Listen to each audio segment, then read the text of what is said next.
simula pag-therapy niya sa Sabado hanggang sa gumaling yan, sasagutin ko yung therapy ni Tio Bal para magiging okay ulit yung mga ugat niya at sana gabayan ng Panginoon na maging okay na.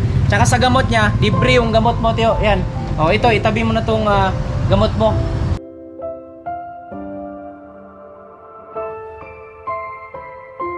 Mga ka-Red Friends, alauna na. Tapos punta na kami ni Ate Lalyn doon. Sakto butin dito sa Ate Lalyn siya mag-video sa atin. Tapos daanan na rin natin yung binili mamayang bigas sila ni Tatay Rayot. Mga ka-Red Friends, sa ating oras, alauna na. Pero mamaya pa daw, mga 1:30 pa daw yung doktor. Magano muna kami. Magmerienda muna kami saglit kasi mas maaga kami masyado nagtanghalian kanina, mga 11:30. O ngayon, sobrang init. Magano muna kami daw, mag soft drinks muna tayo at saka tinapay. Yan, kasama natin si Tatay Rayot, tsaka si Ate Lalyn. Yan, yung buong tropa. Merienda muna kami saglit. Dito tayo sa Maraming Tinapay. Ano bakery ito, Day? Take away. Ha? Take away. Pig away? Mga baboy na lumayas, pig away.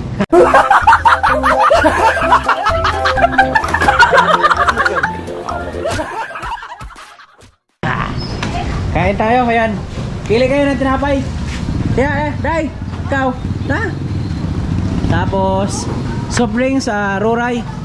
Wala kayong Mountain View? Sprite? Ano pala mo, Day?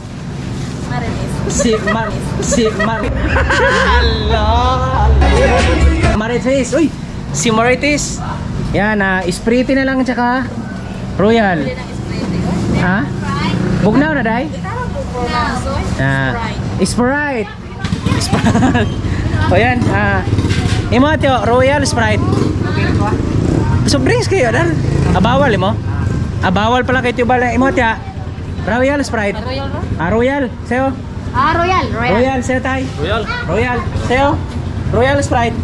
Royal. Akala ko pig away, baboy na lumayas, hindi pala, big pala. Big, oy, sige Tio, salamat. Big nga, logo. Salamat kay Marites, Marites. Si Emily. Emily, ikaw? Gisa. Si Gisa. Lisa? Gisa. Disa? Gisa. Gisa May. Si Gisa May siguro inutusan lang ng suka ng nanay niya to, dito nagtrabaho. Ikaw, Day? Grace. Ha? Grace. Grace! Magkano, Day? 115 yung nabayaran namin sa merienda namin. Dito na kami at hintay pa rin namin si Doc. Maganda rin ito, medyo malilim na. Yun si Tio Bal, si Tiang Hiling, kasama yung mga bata, kasabay namin. Sa dito na si Doktora, ayan, gagawa muna namin ng CPR? PCR. PCR pala. Ayan, si Tiang Hiling tsaka si Tio Bal. Ito Tio, subangan. Ayan, kasama naman si Ate Lalyn. Buti lang dito si Ate Lalyn at i-guide tayo. Yan, at gagawa ng... Kasi meaning nga, Day? PCR, Day? Ha? Parental guidance? Magkonsist mga detalye ba? Ha? Kala ko parental guidance. Tapos nang gawa ng PCR, Day? PCR. Yan, PCR, ano pala yun, information para sa kay Tiang Hiling, sa pasyente, kay Tio Bal. Tapos yun, ikot kami ulit sa likod at nandito si Doktora. Yan, para matapos na tayo at maalaman natin mamaya kung ano yung mga bawal o yung mga gamot na pwede ni Tio Bal tsaka ni Tiang Hiling.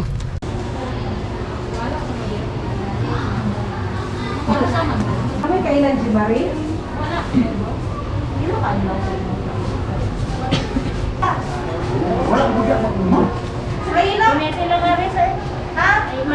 Importante man.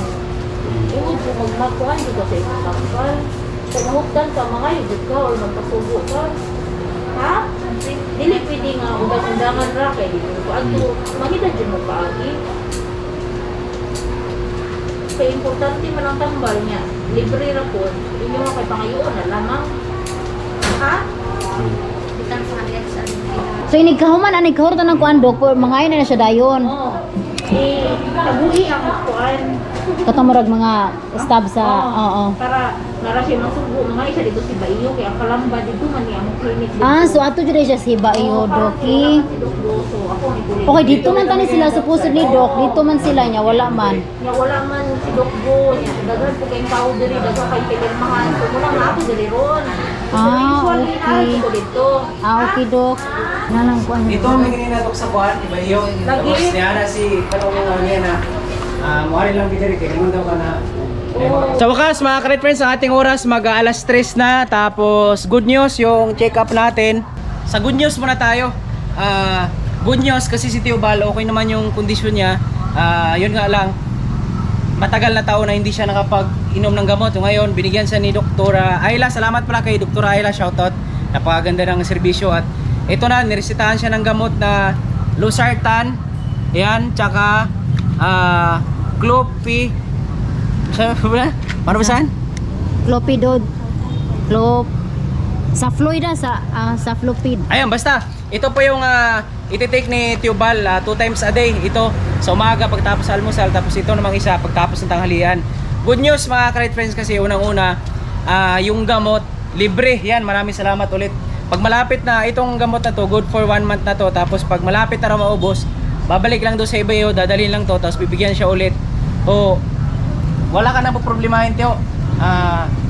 Huwag mo na pabayaan yung maintenance mo. Wala kang mga gastusin kahit piso. Ang ano lang dito, manghingi kami ng gamot, sabihin mo lang pag ilang araw na, isang linggo bago maubos, sabihin mo, tapos manghingi na naman tayo. Ang problema na lang natin ngayon mga ka-Red Friends, yung therapy niya. So doon ako gagastos sa therapy niya kasi sinabi ko po sa vlog ko na simula pag therapy niya sa Sabado hanggang sa gumaling yan, sasagutin ko yung therapy ni Tio Bal para magiging okay ulit yung mga ugat niya. At sana gabayan ng Panginoon na maging okay na. Tsaka sa gamot niya, wala na tayong paproblemahin. Salamat talaga dahil libre yung gamot mo, Tio. Yan. O ito, itabi mo na tong gamot mo. Yun yung almusal tsaka kabalon ka no. Kaning Losartan mo ni pang after o buntag tapos pang tanghali. Yan. 2 times a day, 2 beses lang. Tapos kay Tiang Hiling naman sa goiter niya, meron tayong may request si Doc na sa kanya. Ano ba tawag nito? Ultrasound yan.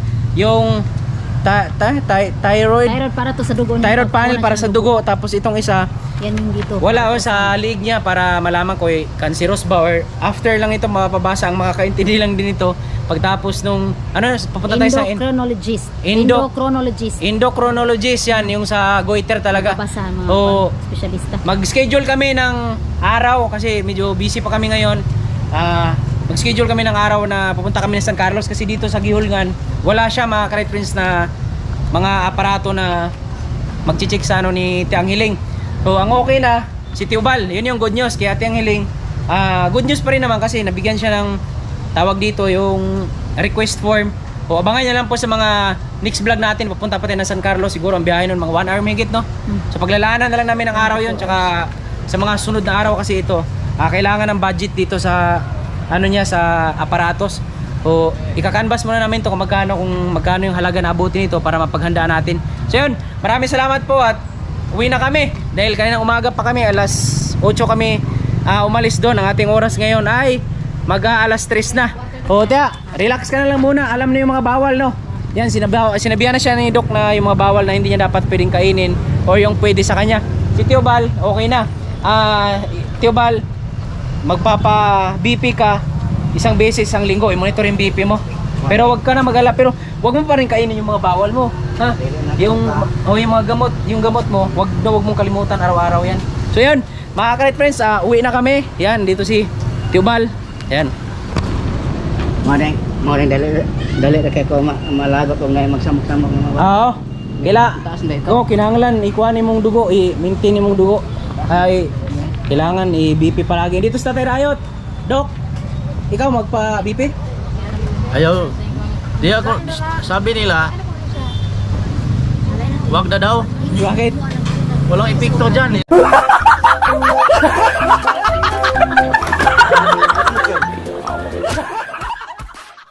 Right friends, dito na kami.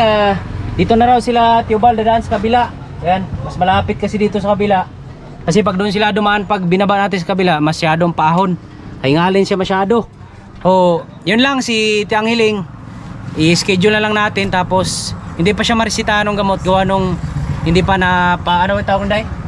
Yung ultrasound kasi doon daw magbe-base yung doktor kung ano yung klase ng goiter niya, yung cancerous ba or saka na lang daw magresita ng gamot. Sa ngayon hindi pa. Nagbigay lang ng request nung para sa schedule ng kanyang pag pa-ultrasound. So abangan nyo lang po mga ka-Red Friends, baka sa mga sunod na araw may tatapusin lang kami. Tapos paghanda mo natin ng budget kasi baka medyo may kabigatan yun dahil yun ultrasound na. O paghanda mo natin ang budget yun, si Tio Bal okay na. Solve na yung kanya at napaganda yung kanyang gamot kasi libre. Kasi dati hindi nila natuklasan na natigil yung gamot, hindi siya nakapag-inom ng maintenance gawa nung sa kahirapan nila. Tapos walang pabiling gamot. So ngayon wala nang dahilan na hindi siya makainom ng gamot kasi libre yung gamot niya. Pagka malapit na maubos, hingin na lang natin doon sa iba iyo. Tapos ang sasagutin ko na lang kay Tio Bal yung kanyang therapy. O sana gumaling na siya. At uwi na tayo pa. Let's go. Mga ka-ride friends, naubusan kami ng gasolina dito sa Paon pa. Nakalimutan ko magpagas kanina dahil sa check-up namin na kakahanap ng doktor. Salamat kay Tio Sadi sa pag-rescue. Yan Tio, maing hapon. Sige, salamat. Walang anuman. Yan. Ito yung tsuhi namin na napakalakas talaga. Isang tawag lang ni Mama. Ayan na, nag-rescue agad. May dalang gasolina. Salamat kay Tio Sadi. Mga ka-ride friends, time check tayo ng ating oras ay alas 4 Gs na ng hapon. O nakauwi na ako dito at silipin lang natin yung pinagawa natin na kulungan ng mga kambing natin. Napay kahoy dito, Tio? Maraming salamat kay Tio Bare. O manon, tanong mo? Yun, sige. Pag natapos si Tio Bare, siya naghakot nung pinapawirso namin yan. Marami-rami ang kahoy na yan. O, 50 ba may kita, Tio? Sobra, no? 100. Mga 100 na ito mga kahoy na to, sabi ni Tio Bare. So ito yung mga nahakot niya, tatapusin niya. Tapos mamayang hapon, pag na 4 na biyahe na lang daw, tapos babayaran natin si Tio Bare dito sa hinakot niya. O, Tol Joel, magandang hapon! Iyan, no? Oo. Ito na mga ka-ride friends, na nagsasahig na si Tol Joel. Tapos yung pamakuan sa taas, ayan na. Tapos na yung pamakuan ng yero. Bukas ng umaga, bibili tayo ng materyales na yero para mabubunga na to. Tapos para makuha na yung mga alaga nating kambing. So yan, panoorin nyo lang po sa vlog ng Riot Family. Yan, saktong-saktong ginawa ni Tol Joel. Malaglag lang yung mga dumi-dumi ng kambing, tsaka yung ihi, yan, lulusot. Yung distance nung sahig, yan, napaganda ng ginawa niya. O yan, at hanggang dito na lang. Mga ka-ride friends, kita-kitsa lang tayo bukas. Maraming salamat sa pagsama nyo sa aming videos ngayon. At masaya ako na okay na yung check up ni Tio Bal at ma-maintenance niya yung gamot niya. So siti ang hiling na lang, paglalaan natin sa ibang araw at hindi naman talaga nawawala po sa akin yung pagtulong mga ka-ride friends kasi dyan po ako nakilala. Kaya maraming salamat sa suporta nyo. O, sinabi ko na po nung una kong vlog dati na bago ko umalis ng Burias na mag-focus muna ako sa pamilya ko. Pero syempre nag-iipon ako ng pera dahil may pinaglalaanan ako. Unang-una yung bahay nila ni Mama. O, gusto ko sila makalipat sa highway. O yan, nag-ipon pa ako ng pera ngayon. At syempre, hindi naman ganun pakalaki yung sinasahod ko. At yung anak ko rin, syempre, niisip ko rin kinabukasan ng anak ko. At marami pa akong mga pinaglalaanan. Salamat kay Idol Japper Sniper, Sultan Team Sword Family. At kita-kits tayo bukas. Maraming salamat po. And God bless. Friends, may singit ko lang po. Babayaran na natin yung pinalagari or pinapawirso natin na niyog kahapon. Na pawirso kahapon ay 76 piraso po ang kahoy na 2x2 tsaka 2x3 yan. Hati po yon. Tapos yung babayaran natin ay 3,126. So napakalaking tipid kung sa mismong ano tayo bibili sa mga tawag dito hardware. O mas maganda yung dito lang kasi kahit papaano kung nasa hardware to baka yung 12,000 pa maliit pa yung babayaran natin dyan. So tipid tayo. Kaya babayaran natin ngayon ay 3,126. So yun, maraming salamat dong ha. O bilangin mo lang diyan dong. 3,001 26. Yan. Maraming salamat dong ha. Itabi natin to lahat ng mga resibo na to kasi bawat resibo tinatabi namin sa envelope yan. Nakalagbook lahat yan kasi sa partner business namin ni Mama Bulldog. So yan, mga ka-ride friends, mamaya na lang pagdating ni Tio Bare, yan, babayaran din natin yung hinakot niya. Bali, ang ano na natin sa bullpit mamaya. Ano na natin kung ito na si Tio Bare. Maraming salamat po sa full support nyo. Yan, panoorin po natin yung vlog dun sa Riot Family. Napaganda nung sinabi ni Bim Bim dun. Si Tio Bare ay papa ni Bim Bim, kaya nakakatuwa. Karapat dapat talagang tulungan si Bim Bim tsaka si Tio Bare kasi napaganda nung sinabi ni Bim Bim dun. Kasi totoo po yung sinabi ni Bim Bim. Kung napanood nyo po sa mga vlog ko, vlog namin doon nung nakaraan na isa sa mga pinagpupursige ni Bim Bim na mag-vlog para matulungan yung mama at papa niya tsaka yung bahay nila magkaroon ng dingding. So ngayon, itong nakakot ni Tio Bare ay 4 na puno yan. Ayan, 4 na puno mahigit. Tira pa doon sa taas. O, bali dito ang hakot kasi sa amin ay 200 bawat puno. Pero yung puno na yan, hindi naman siya ganun kahaba kasi ano yan may mga hindi siya ganun katanda. Kaya binigyan ko si Tio Barry ng 1,000 sa hakot niya para hindi pang bigas-bigas na rin, tsaka pang ano niya, pang bili ng pagkain ng baboy. At tinanong ko si Tio Barry kung magkano yung ibibigay ko sa kanya, magkano yung singil niya dyan. O parehas lang kami ng tugma yung ano namin, kasi sabi niya bigyan mo lang ako ng 1,000 dyan dong. O meron pa naman siya hakutin yung mga ano pa doon, yung mga kustanira pa doon. O yan, maraming salamat Tio. Maraming salamat din. May dalawa pang hakot doon. Ayan, may dalawang hakot pa. So marami ka pang hakutin, kasi yung mga kustanira na balat nung niyog, meron na daw siya doon na naipon na. So hakutin pa namin yun para magamit namin dito sa kulungan, kasi yun yung gagawin ng mga bulldog na pang dingding muna sa kulungan namin habang hindi pa nahalo blocks yung iba.